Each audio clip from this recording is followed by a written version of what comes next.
Hi, welcome to our young adult mental health panel. I'm Deanna Breeze, and I'm here with my partner, Mona. Maybe give a little wave, Mona. We are the co-owners of Ideal Life Counseling and the co-founders of Urban Tribe, which is a unique social group that connects people to their community. So, Mona, you want to take over? Yes, well, thanks all of you for being here with us today. It's so nice to see you. Some of you I've met before. This has been a crazy year. 2020, not what anybody expected it to be at all. Stressful, chaotic, isolated, worrisome, all kinds of changes from what everybody thought it was going to look like. And here we are in 2021, and we're still waiting to move through a lot of challenges and a lot of unknowns. So we wanted to talk a little bit about how this is impacting people your age. And I have to say, just personally, I feel like it's been so challenging for all of you, so many different things that you haven't been able to do that you would normally be doing. It's maybe very sad for you in that regard. But I wanted to talk a little bit about some statistics that in 2018, they found that 42% of college students said that they had felt depressed at some time in the prior year, that it was difficult to function. 61% had felt overwhelmed with anxiety. 12% of college kids have actually considered suicide. Many students, the first sign of mental health issues included things like anxiety, depression, issues with sleep. Some even began to feel some symptoms of bipolar, just kind of at the beginning of college, but not what you thought it was going to look like for many students. A 2018 Common Sense Media study found that 2 out of 3 LGBTQ young adults had severe symptoms of anxiety and depression, and 1 out of 4 adults had experienced body shaming and racism on social media. That's a lot. This has really been something, and I'm sure that you either have experienced something or you know someone that has had a challenging time. So thank you so much for being here and representing your colleagues and your friends. So, one of the reasons we wanted to get this panel together is we noticed in our clinical practices that we were seeing more and more young adults, like in your age group. I would say, at least in my practice, it rose probably by about 50%. And so I checked in with Mona. She said, yes, she was seeing the same thing. We checked in with some other of our colleagues, and they were also seeing this. So, in trying to understand what you guys were experiencing, we thought what better way than to get a group of you guys together to talk about it. So you guys are within the age range of 19 to 22. And so we've invited you guys here to help shed some light on the stressors that you guys are experiencing that are leading to some of these mental health issues. So we appreciate it so much. We want you guys to be as candid as possible.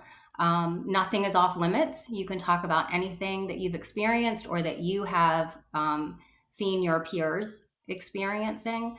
You know, I was just thinking that the transition from childhood to adulthood is so hard anyway.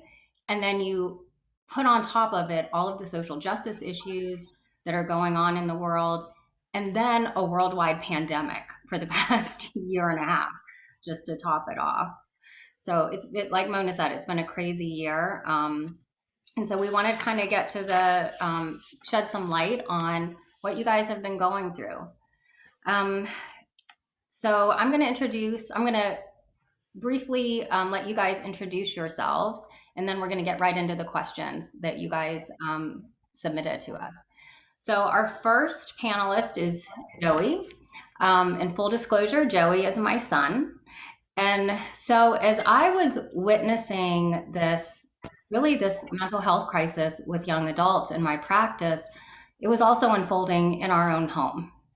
So I'm very grateful, Joey, that you're here to share your story with us. Yeah, I'm happy that you had me on here. I'm Joey. I'm a second year at the University of Florida studying industrial engineering. Okay, what about you, Haley? My name is Haley. I'm a second year at the University of Virginia, and I double major in public policy and global security and justice. Bo? Hey guys, I'm Bo. I'm a fourth year at USF, and I'm an education major. And you're the oldest on our panel. You're Yeah, I 22, figured. right? Yeah. Okay. Hey, Ben? Hello, my name's Ben. I'm 21 years old. I go to the University of Florida. I'm from Massachusetts. I'm studying computer science. Okay. Hannah? Hi, I'm Hannah. I'm 19 and I'm a freshman on the women's soccer team at Eastern Florida State College, and I'm studying criminology. Okay. And for you guys who have watched some of our Zoom calls before, you guys may recognize Hannah. So Hannah was in our call for the COVID class of 2020. So it's going to be really interesting to see how this year has unfolded for you, Hannah, as you transitioned from high school to college during this whole thing. And then we have Pat. Hey, I'm Patrick. I'm a second year at the University of Florida. I'm 19 and I'm from Puerto Rico. Hey, great. So I'm just going to jump right into our first question. So just for the people who are watching, I had all of the panelists submit some of the things that they wanted to talk about, and we've tried to condense them into just a few questions, but there are a lot of subtopics within these questions. So the first one, when we asked you all to submit topics that were important to you, almost everyone brought up the effects of social media. Your generation is actually known as the loneliest generation. Have you heard that before? No. No. Okay. I was kind of surprised too by it, but that's because of the hours spent online, which can sometimes foster isolation and depression. So it's easy to fall prey into that compare and despair that social media presents. But on the other hand, social media can also have a really positive impact. So many people can find support online, connect with influencers and other people that are in similar situations. So can you talk to us about how social media has impacted your mental health?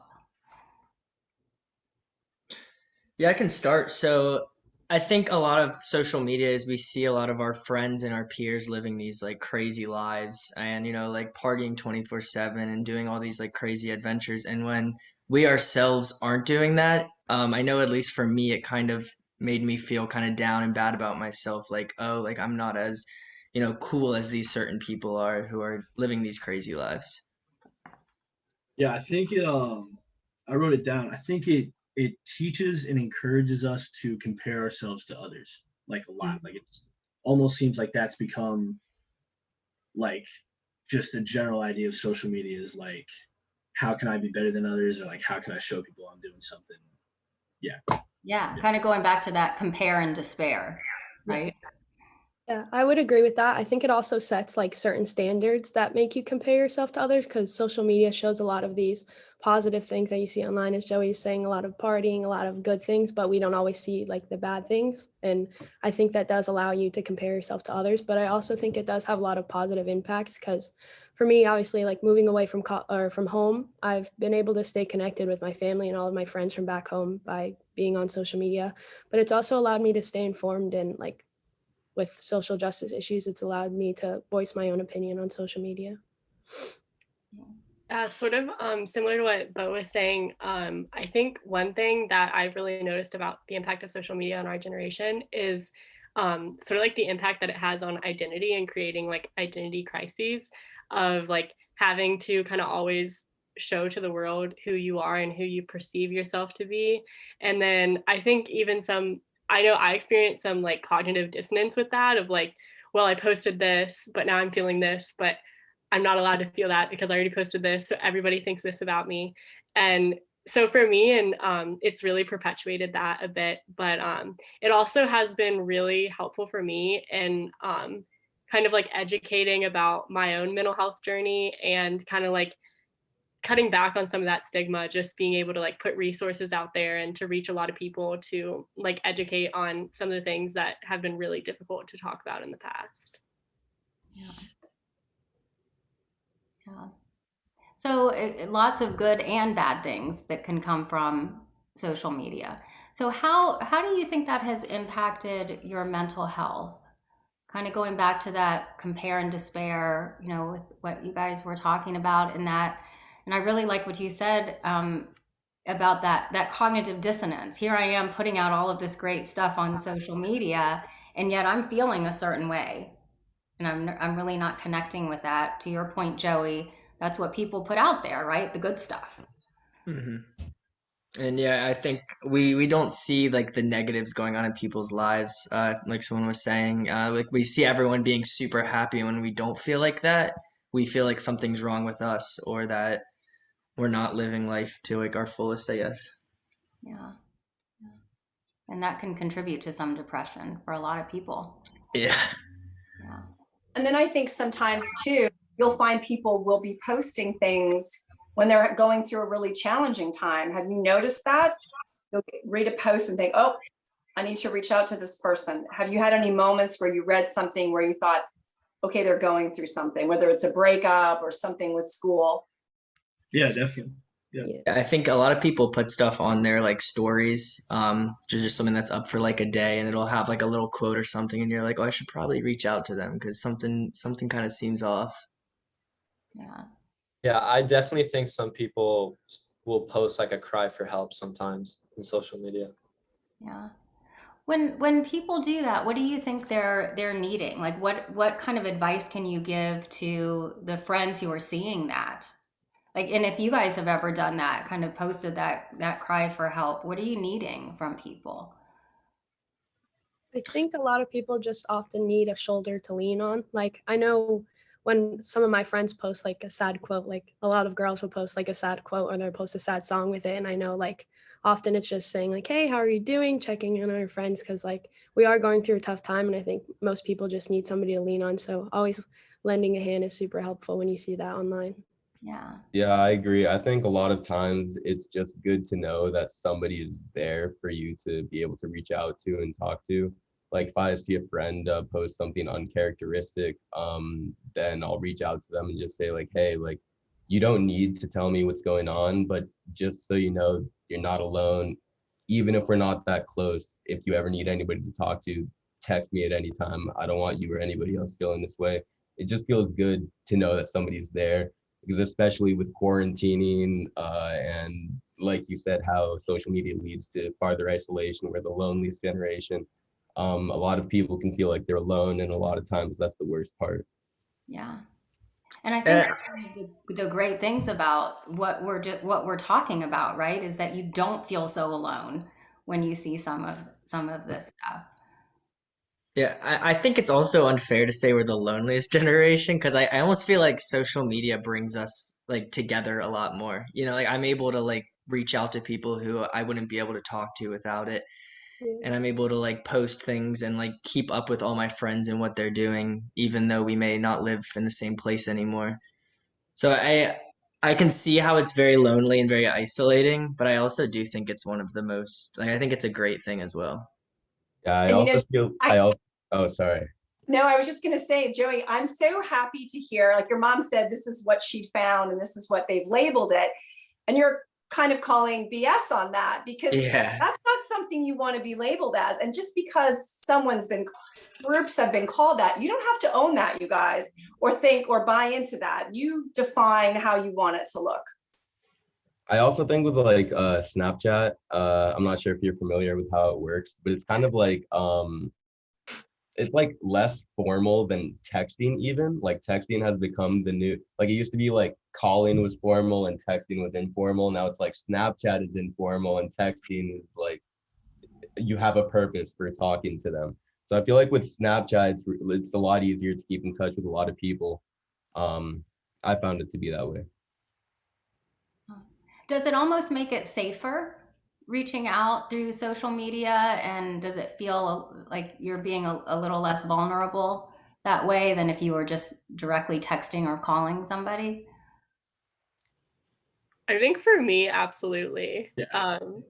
It's so much easier for me at least to like text about things rather than like I've had people like trying to have like those conversations with people and then they'll like call me to think thinking it's easier to talk about it, like, and I just can't pick up. Like, I would so much rather like Snapchat or text about it. It makes it all seem a little bit less real. Okay. Yeah, I think sometimes too for me, like talking on the phone or talking with someone, like I lose what I want to say. And so like it's easier when I'm texting because I can be like, oh wait, crap, let me include this in there too. So I find it easier to text about things rather than talking in person.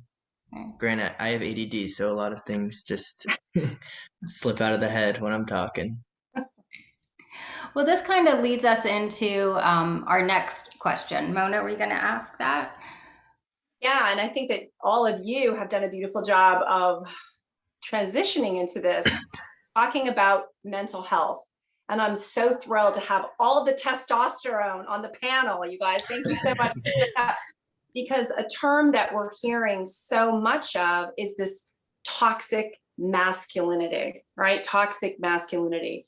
And what a sad term. And taking a look at some of the ways that men and young men and boys have been raised to assume they have to be tough, they have to be anti-feminine, which means anything that could be a feminine attribute or behavior, that's not good, and that, you know, that's, no one should behave like that. There's something wrong or weak, and having to be in power and in control and sort of being sort of superior all the time. And when you're raised with that belief system, or you've heard those messages growing up, sometimes that can create a block for reaching out when you are having a challenging moment. I would love you guys to talk to me a little bit about the messages you're getting as we talk about toxic masculinity in our culture. I definitely believe in it. I grew up in a Latino household, so my uncles, my cousins, you know, I was never allowed to cry or anything like that. And from my experience, instead of toughening me up, I think it's made it harder for me to emotionally open up for things. Because the underlying message is emotions are bad, you should keep them to yourself, right? And so Yeah. then you begin to get confused about whether or not it is okay to be sad or mad, or, you know, and sometimes that can make people block that. Yeah, I think it does make it too like harder to reach out to people because you're supposed to be like tough and happy and have everything under control and figured out within yourself. And everyone else is putting on the front like they do. So you kind of feel like you're fighting this by yourself and that there's no one else really battling this. I think coming to college, like when you're in college, a lot of people are from very different places from you. And I think that has really opened my eyes coming to college, seeing that like the way that people are raised has a very big impact on who you are as a person. And I think a lot of boys are raised thinking that they can't, you know, express their emotions, and that if you share them that you're weak. But I think that since I've come here, I've been able to make a lot of friends who are guys, and I've just been telling them like it's okay to talk about your feelings. Like you're not weak for doing that. Like I think it makes you a man if you talk about your feelings. I would be really interested to hear from the guys as well, maybe from Diana and Mona as well. I have been hearing about how, like with bipolar specifically, that like the average age of diagnosis is usually like around 19 for women, but that for men, it's more like 22 or 23. And I was hearing from my therapist in the support group that I go to that they have like very few college male clients, and it's not that they have like any like lower like you know like rate of having these mental health issues, but just that they're not seeking help for them, or don't have the support system to recognize the signs. So I was just kind of wondering what like you guys think about that, and also like Mona and Diana, what your experiences with that are. Well, I just want to say something that's staggering information, and that is that there are 4 times more men than women that are committing suicide. So what do you think is behind that? I mean, it's harder for us to reach out. You know, we live with these feelings, and I know at least for me, it gets to a point where like you can't deal with them anymore, and like you can't think of like any other way, and it almost just like clouds your brain to the point where it's like I don't have any other choice because like I don't want to live feeling like this anymore. So and you know like luckily for me I grew up in a family that was very like talk about your feelings and everything. So it was a lot easier for me to get out and go find help and talk to people, and mom's a therapist so she can definitely point me in the right direction for that. But I think without that like and it's a scary thought, but I don't think I'd be here if it wasn't for people to reach out to. No. And I think to your point, Haley, that men aren't seeking mental health services quite often as women are. You know, because of the stigma, because they're supposed to be strong and not share their feelings. And so, I mean, we have a group of guys here, which I find very interesting. That when I got this panel together, it was 4 males that jumped on the opportunity, and it was harder to find females. So I'm hoping that it's changing, right? That men are realizing that they can seek help and reach out to people. But to your point, as far as diagnosis, I think it's because they aren't reaching out for help, so we can't diagnose men with bipolar. And then that's concerning on another level, because if they're feeling so bad and they're not reaching out to talk or to get support, even with medication if they need it, how are they treating it? There are going to be others, they're going to turn towards some other type of pain relief. What do you notice some of your peers are turning to relieve their pain and their upset and their anxiety? Say alcohol is of course a big thing. Drugs, yeah. Drugs, alcohol, like just anything to not feel that way for a few hours. And I don't have the exact statistic, but there's a higher rate of males that are diagnosed with drug and alcohol issues, right, than females. Yeah. So I think, to your point, Joey, and Mona, that they're seeking other ways of dealing with mental health issues. Do you feel like on the campuses where you're at, that there's a lot of support available? Would it be easy to access someone that could direct you to support or someone to talk to you? Do they make that readily available?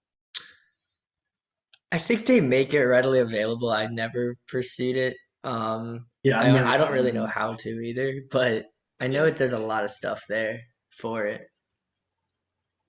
Yeah. And they really emphasize that in your orientations, but it's probably not something at that point. You're all just excited to go to college, right? You're not thinking about what's my mental health going to be like in the next 6 months. But it's interesting. Even 10 years ago, you guys didn't have those resources on college campuses, and so that's something that's fairly new. Them really vamping that up so that you do have those resources. What do you think prevents you from accessing those on-campus resources? So I can speak a little bit to the psychological services at UVA, and one of the biggest issues is that it's incredibly underfunded and understaffed. So there are months long wait lists. So you can go. I was my first year, I was I had expressed some suicidal ideation to my RA, and so I was reported to a dean, who then reported me to CAPS, which is the psychological services. So I was basically forced there, and despite that, I still had to wait almost 5 weeks to get an appointment, and then another 4 weeks to get a follow-up appointment. And I was considered to be one of the more urgent cases, and despite that, I received very little care. Okay.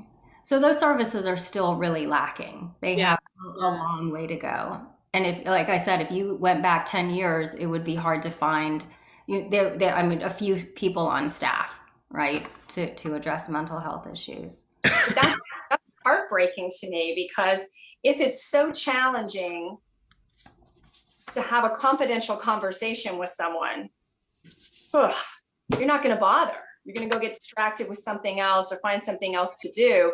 Meanwhile, it's just a temporary fix before you're facing that anxiety, the depression, and the upset. And I'm just getting the feeling, like from how quiet it is, that this still feels kind of taboo. Like, yeah, that's maybe not a cool thing to do, to talk to somebody about that. Or also, Haley, what happens if I do? What will happen? Who's going to find out about that? I mean, I go to a very small school and I still struggle to find anybody. Like, if I needed the help, I don't think I would find it at my school. I think it's somewhere, but I think it would take a very long time to, probably the same as Haley, to get any help. But I think especially in high school, I think Joey could probably agree on this, that like my high school, I couldn't tell you a single like social worker or anybody that could help. I think I worked in the office my senior year and I still didn't know anybody that would be able to help me. Yeah, I couldn't tell you one person who was a social worker or anything. But yeah, I think to your point, I'm a very open person. Like I tell people a lot of things about me, but it still does feel almost a little embarrassing to talk about my mental health and like how I'm feeling if I'm not feeling good. So what actually did help? What types of things did you, as far as maybe reaching out to friends, or Joey mentioned being able to talk to family or seeking counseling? What types of things have helped? Either if you, maybe not all of you have needed to reach out for help, but if you did, what types of things helped? I think reaching out to my friends really helped me. Like, those are the people that see me on a day-to-day basis, and like reaching out to my friends and knowing that I was accepted and that if I was struggling, that I had somebody to be there. And then also just doing things that kept me distracted. Like I play soccer, so soccer's been a very big outlet for me whenever I'm going through anything with my family or any just relationship things. Like being able to go out on the field and just do what I love every day has been a very big light in my life, I think. You know, for me, it was talking to specifically like guys and knowing that they had also been through the same thing, and a lot of really good advice that really pushed me to get to the point where like I am now, from a lot of my friends is what helped a lot. Yeah, I think one of the biggest things for me, kind of like one of the best starting points, was having a really strong support system. Um, Especially like my roommates, who I live with, who could, because navigating like mental health care can be so incredibly difficult. And so, especially when you like are in an like urgent situation. So having them to like, like, like stick with me, like making sure that I was trying to like find therapists and making sure that I was showing up to psychiatrist appointments, sort of all of those things. And then more like tangibly, I like couldn't have treatment without, counseling and also medications. I also go to a support group, which has been so wonderfully helpful. So yeah, sort of all those things. It takes a village, I feel like. And I think that that's something I've learned, is just like leaning on everybody around you and kind of like actually accepting the love that's around you and like realizing how much everybody really does want to support you. I mean, definitely friends. I remember my biggest one was talking to my dad, who was someone who I never thought would understand, but he was incredibly um like warm about it, like incredibly understanding, like was like the best support system ever, especially my mom too. But just the surprise for my dad, that was a big one, because he was someone I wish I would have talked to from the beginning. And if I would remember like kicking myself, like, man, if you just talked to him at the beginning, like this could have been very different for you. And like you got to learn. But yeah, and then just seeing a therapist too. I don't know if that was one of the options, but that one's very important. So Yeah. Yeah. How do you guys feel about just medication in general?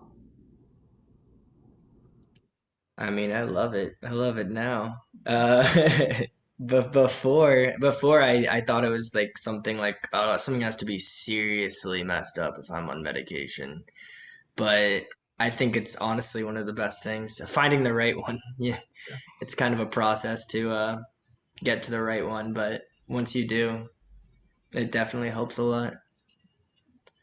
Yeah, I've taken antidepressants since I was like 14, and they've like always been great. Took a while to find the right one.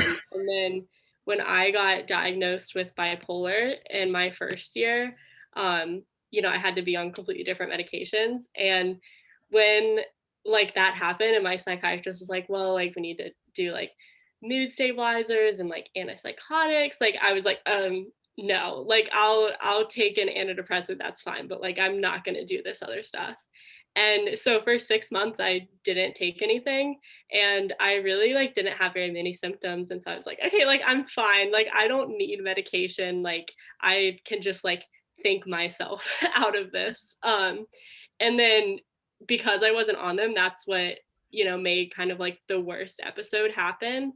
um so now I think medications have absolutely saved my life, but again, kind of like Joey said, like finding the right ones are so important. And, with certain like disorders, you have to have just kind of like a cocktail of them. Um, and that's been really difficult, but kind of just accepting that brains are organs too, and brains have disorders just like your liver does or your kidney. And, we have to treat that. Yeah. So even for your generation, getting over the stigma Yeah, being absolutely. on medication. Yeah. Well, I feel like this is a topic that maybe we should have just had all on its own because there is so much to talk about. Um, but I do want to get to the next question. And this again was something that the majority of you brought up. So there's a lot of turbulence in the state of the world, and young adults are really internalizing a lot of this turbulence, such as gun violence, police brutality, Black Lives Matter, the issue at the border, voting rights, climate change. I mean, I feel like I could go on and on and on. How is this, if it, or has it impacted you? I think it definitely adds stress if you follow those topics, but I've also personally found that it can give you a sense of hope and trying to push forward and trying to see these solutions happen while we can see it in our time. I would agree with that. I think as more elections have gone on, I've like gained hope, but I've also lost hope, and I think that takes a very big toll on your mental health. I mean, I think the Black Lives Matter movement has had a major impact on our generation, just because like I've seen my Black friends struggle with just interactions with the cops, or just being a young Black man in America, and like watching as a white ally, it's very difficult because sometimes I feel like I can't do anything, but really in reality, voting is like the most important thing you can do, I think.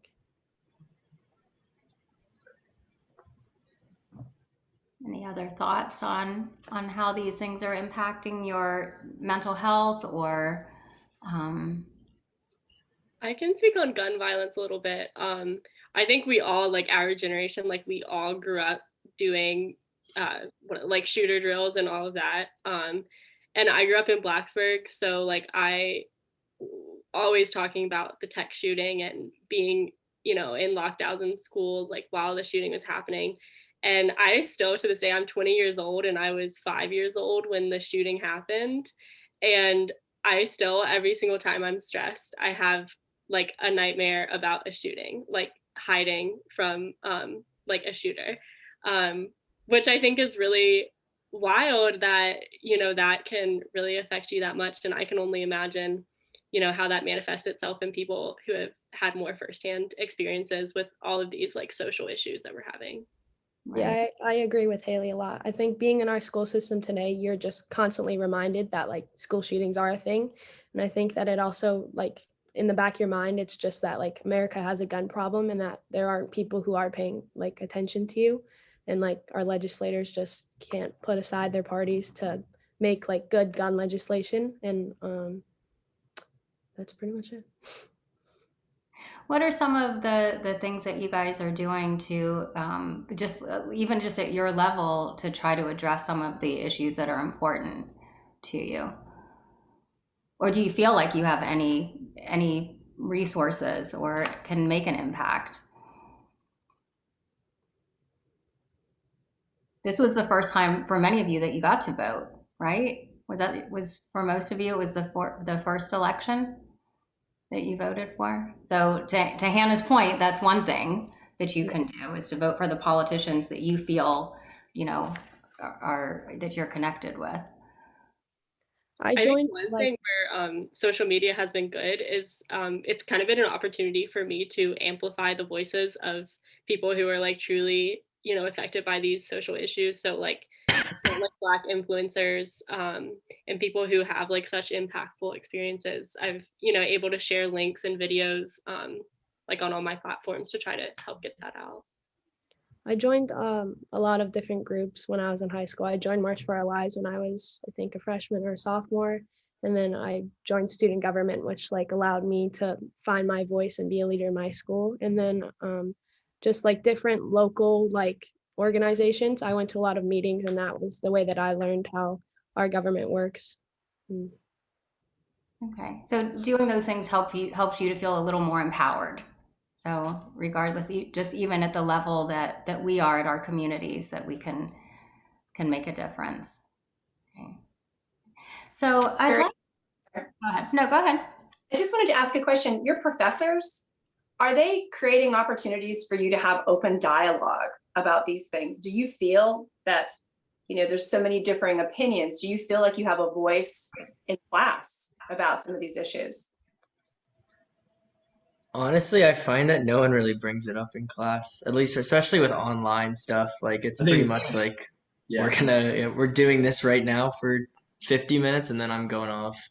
Yeah, especially since a lot of classes have this like weird thing where it's like, I don't know, they're being recorded, so attendance isn't like mandatory or recorded. So like half the people aren't even in class because they're gonna watch it later. So yeah, professors just seem like in a rush to get the like 50 minutes done, and that's it. I've kind of had a bit of the opposite experience, probably just what I'm studying. And I also have pretty small classes. So for me, pretty much every day, discussions somehow incorporate like every day, like social issues. I Okay. think it definitely depends what classes you're taking, for sure. I mean, like if you're in a math class, you're probably not talking about these things. Right. But a lot of my history classes or sociology classes, that was very relevant. So yeah. You guys have And done. this kind of downfall with Zoom too is it's hard to have kind of a spontaneous dialogue and debate because we're all kind of pausing and taking turns. So I hope that will open up when we're all back in the same room, sharing that energy with each other. Yeah. You guys have done such a great job sharing your stories and your thoughts. What is one thing that you would, if you just kind of had an ending or a closing statement, what is one bit of advice or one thought that you would like to share with everyone? We can start with Joey. I think the biggest thing is not to be embarrassed about feeling different and not being completely happy all the time and kind of understanding that and seeking help when you can. Perfect. Haley?